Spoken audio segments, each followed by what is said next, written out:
สวัสดีทุกคนมาพบกับ SK Auto เช่นเคย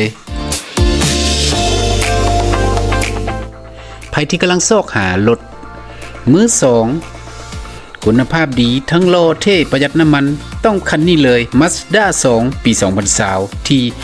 SK Auto เด้อแค่เห็นดีไซน์ก็กินขาดแล้วโดยออกแบบดีไซน์สไตล์โคโดดีไซน์เป็นเอกลักษณ์ของ Mazda ที่เฮ็ดให้รถคันนี้เบิ่งแล้วสปอร์ตโฉบเฉี่ยวและมีความพรีเมียมเกินราคาไป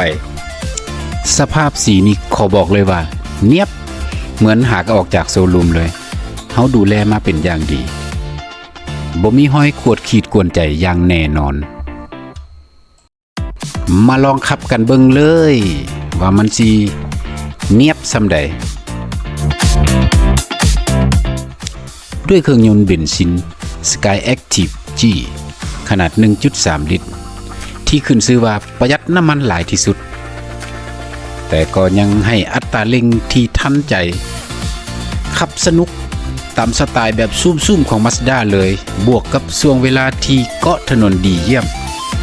เฮ็ดให้มั่นใจได้ในทุกการเดินทาง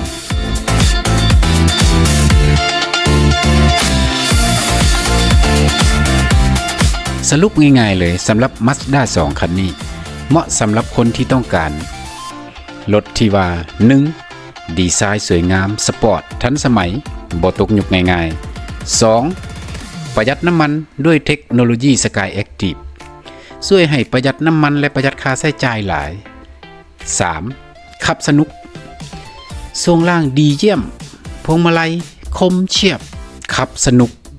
เกินรถระดับเดียวกัน 4. สภาพยอดเยี่ยมคันนี้เฮาคัดมาเป็นพิเศษสภาพสวยกริบพร้อมใช้งานทันทีเลยสำหรับลูกค้าท่านใดที่สนใจ Mazda 2 คันนี้สามารถเข้ามาเบิ่งรถตัวจริงและทดลองขับได้เลยที่ SK Auto ของพวกเขาโทรมาสอบถามรายละเอียดก่อนเพิ่มเติมก็ได้โทร 020-928-78969 ย้ำอีกครั้ง 020-928-78969